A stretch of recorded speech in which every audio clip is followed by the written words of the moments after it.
we did this in a show, couple shows, 2 or 3 shows back. We did kind of a floor to ceiling record prediction where we gave kind of our reality pick, and then we gave our picks based on if we were drinking a lot of Roulade, as we like to call it.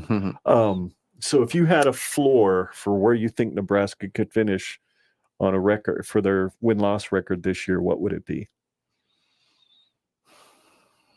So we're saying like realistic for realistic, yeah. What do you think minimum this is what Nebraska with what they have? You could pick like worst case scenario, most likely scenario, and best case scenario. Yeah, I think worst likely. Obviously I'm not speaking this out, but let's say the quarterback doesn't play well and struggle offensively, and defense has to be on the field all day, and kind of same struggles as last year.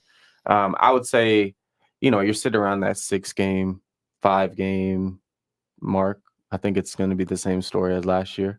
Obviously, that's the clip with I would say six wins. That would probably be the worst case scenario, just because how strong the defense is, and you got a lot of guys coming back. You got the soul heart of the defense of Giff and Ty and Nash coming back, and you add in all these young pups on the D line and these veterans, and I would say 6 wins. And then if we're saying everyone plays decent, above average, everyone's executing and stuff like that, I would say we're creeping up like 7, 8. But in drinking that Roulade and being optimistic and everything's firing all cylinders. We come out, first game UTEP, fire on them, Colorado, keep firing on them, and we keep that rolling. That creeping into that 9-win category, it's just so interesting. We're not playing the bigger Big Ten. We're not playing the Penn States. We're not playing the bigger Big Ten teams. Yeah. But the thing is that the Big Ten is so strange. There's always some type of team that emerges, and you never know what type of season Rutgers going to have. You never know what Indiana you're going to play, or what type of Illinois you're going to play, Minnesota, Wisconsin. You just don't know about those teams. But I would say, if everything's firing, I would say 9 to 10. 9 to 10 is like, that's the quarterback playing at a 90% clip. Okay. And if we're having Dylan play as a 90% clip, then we're talking about Heisman candidate and things like that. So I think people have to put that into perspective.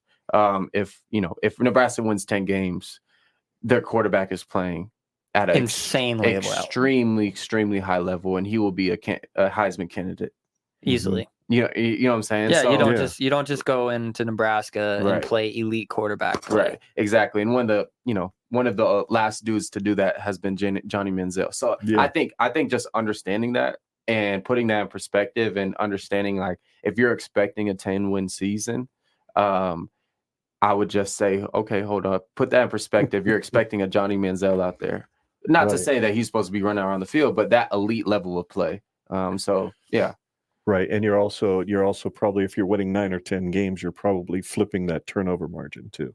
Instead of being negative 17, you're positive 7 to 10. Exactly. Yeah, and so you have like a 6-to-1 touchdown to interception ratio with Raiola, and our defense is just taking balls away like candy from a baby. Yeah, the ratio probably every game would be, we're up by 2 on the turnover ratio. Yep. Meaning that'd be nice. 2 takeaways a game. That would be a good feeling, wouldn't it? Yeah. Oh yeah. I would give a limb for that. And they're figuring out how to win. If you're winning anywhere in that 7 to 10 range, they're figuring out how to win in tight games. Right.